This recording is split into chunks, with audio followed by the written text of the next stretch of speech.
Hello అండి, welcome to మా interest మనప kitchen. ఇవాళ నేను చేయబోయే రెసిపీ, ఇక్కడ నేను పచ్చి కొబ్బరి తీసుకున్నాను, తురిమి పెట్టుకున్నాను. ఇప్పుడు మనం కొబ్బరి హల్వా చేద్దాము. ఇప్పుడు తీసుకున్న ఈ కప్పు కొలత ప్రకారం ఎన్ని కప్పులు అవుతుందో చూద్దాము. ఇక్కడ నాకు 3 కప్స్ వరకు అయిందండి పచ్చి కొబ్బరి పొడి. ఇప్పుడు 3 కప్స్ బెల్లం తురుము అయితే మనం 1.5 కప్పు బెల్లం పొడి వేసుకోవాలి. అలాగే మీరు స్వీట్ ఎక్కువ తినే వాళ్ళైతే కాస్త కూడా వేసుకోవచ్చు. అలాగే ఇప్పుడు మనం డ్రై ఫ్రూట్స్ కూడా తీసుకుందాము. నేను ఇక్కడ కడాయి పెట్టుకొని 1 టేబుల్ స్పూన్ దాకా నెయ్యి వేసుకున్నాను. నెయ్యి వేడైన తర్వాత మనం డ్రై ఫ్రూట్స్ వేసి ఎంచుకోవాలి. ఇలా దూరగా వేగాక 1 కప్పులోకి తీసుకుందాము. ఇప్పుడు అదే విధంగా అదే కడాయిలో మనం తురిమి పెట్టుకున్న పచ్చి కొబ్బరి కూడా వేసుకోవాలి. ఒకసారి బాగా కలిపి పెట్టుకోవాలి. ఆ తర్వాత ఇప్పుడు మనము దంచి పెట్టుకున్న బెల్లం కూడా వేసుకోవాలి.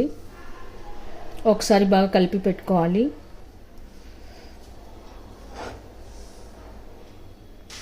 ఇలా కలిపి పెట్టుకున్న తర్వాత 1 కప్పు పాలు వేయాలి. అడుగంటకుండా మిల్క్ వేసుకోవాలి. ఆ తర్వాత బెల్లం అంతా కరిగిపోయి కొబ్బరి దగ్గర అయ్యే వరకు ఉడికించుకోవాలి. మంచి స్మెల్ వచ్చే వరకు మనం ఉడికించుకోవాలి. ఇప్పుడు ఇలా అంతా ఉడికిన తర్వాత మంచి స్మెల్ వచ్చిన తర్వాత మనం కొద్దిగా ఫుడ్ కలర్ వేసుకుందాము, కేసరి కలర్. ఆ తర్వాత కొద్దిగా పాలు వేసుకుందాము. ఇప్పుడు ఈ కలర్ అంతా కలిసేలా కలిపి పెట్టుకుందాము. ఇలా అంతా కలిపి పెట్టుకున్న తర్వాత కొద్దిగా నెయ్యి వేసుకుందాము.